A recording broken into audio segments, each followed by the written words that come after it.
Animatronics shouldn't be scary. They're supposed to be fun. You should be associating them with music, pizza, arcade games, etc., not murder. Over the last decade, one franchise has completely flipped its original image on its head. Five Nights at Freddy's.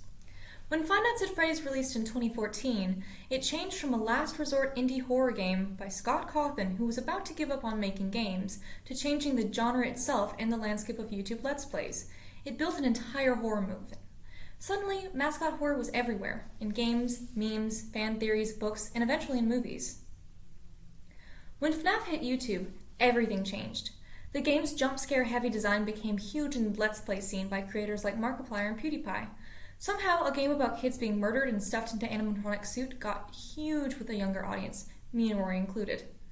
It was mainly the hidden lore that drew in such a huge audience. Missing children, haunted animatronics, a serial killer who keeps coming back. Fans like us theorized, pieced together timelines, decoded messages in minigames, that kind of stuff. As early as 2014, fans wanted more content. Studios began talking about a FNAF movie, but the project got stuck in production hell. At one point, Scott Cawthon himself mentioned that multiple scripts were thrown out. The fan base was getting impatient. People wanted a movie now, not eventually. We ended up having to wait a decade. And as the hype kept building, other studios filled in that gap. In 2019, out of nowhere, we got the Banana Splits movie, a slasher film based on the Hanna-Barbera kids show. The characters were just costumes in the 60s show, but to get on the FNAF hype train, they were retconned to be animatronics. It wasn't FNAF, but it was the closest thing we were going to get for a while. 2021 rolled around, and we got something even closer to FNAF, Willy's Wonderland. Nicolas Cage plays a mute drifter who ends up trapped in an abandoned family entertainment center full of homicidal animatronics. Instead of hiding or solving puzzles like in FNAF, he beats them to death with his bare hands. Fun twist. But what really sets Willy's Wonderland apart is its lore, which brings us to the heart of FNAF and Willy's fame. FNAF lore. So, Five Nights at Freddy's was born out of a last-ditch effort and an effective goodbye to game making by Scott Cawthon after his game Chipper & Sons Lumber Co. Faced harsh criticism. Scott, pre-2014, had made lighthearted games for either children or a Christian audience. People harshly critiqued Chipper & Sons on its character models, saying that the characters' static, lifeless eyes reminded them of animatronics.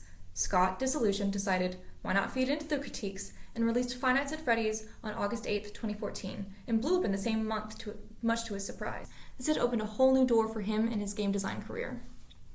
Animatronics were possessed by the ghosts of murdered children. They fall into an uncanny valley of being too alive to be inanimate, but too lifeless to be sentient. The main antagonist for at least the first 7 games, William Afton, is an employee who uses his position to take advantage of children trusting him to lure them away and kill them. No rituals or magic or anything, just a murderer. Charlotte Emily is the first to be murdered by William Afton, and is the one to bring the children back to life in the animatronic suits. Like in FNAF and Willy's Wonderland, the animatronics are also haunted. But unlike FNAF, the animatronics are possessed by a group of serial killers who performed a satanic ritual as they were dying. The unnamed town has a pact with these animatronics that they will provide people, usually out-of-towners that got stranded in the city limits, for them to kill and eat if they leave the rest of the townspeople alone. Liv's parents, as well as herself, were sacrificed to the Willy's animatronics. Though she survives, gets adopted by the sheriff who had set up the agreement, and eventually goes back to the restaurant to burn it down and end the killings once and for all. Exaggerated and intentionally cartoony and serious. Both Willy's Wonderland and FNAF have possessions.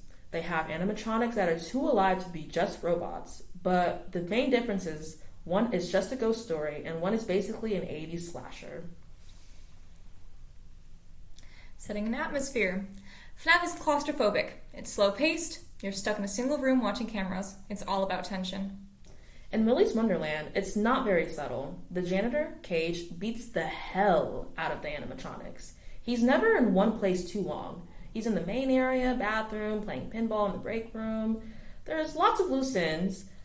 And FNAF kind of devolves into that as well. There's a huge cast, lots of deaths, but they're all adults and teens. There's no child casualties in the movie, like shown. Oh! Phone Guy is the only person we're aware of in the first 2 games of FNAF.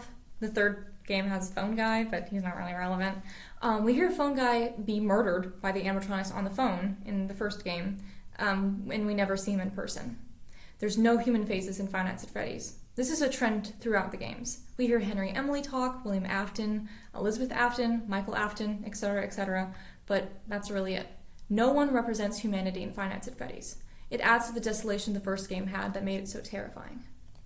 In Willy's Wonderland, the janitor doesn't talk. He plays pinball, drinks his punch, and pretty much immediately after getting attacked by the ostrich, starts destroying robots pretty brutally. He's ripping off heads, he's ripping out throats, he curb stomped the gorilla on the urinal, just some crazy stuff.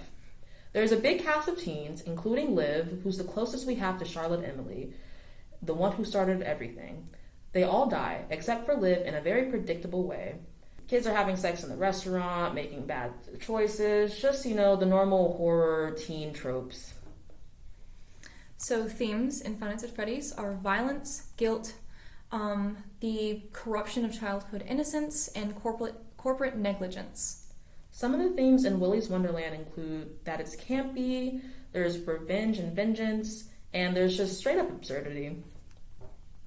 Willy's Wonderland and the Banana Splits movie filled in the gaps for waiting for the FNAF movie. It made it its own standalone franchise FNAF fans can still enjoy. Eventually, the FNAF movie came out to pretty negative reviews.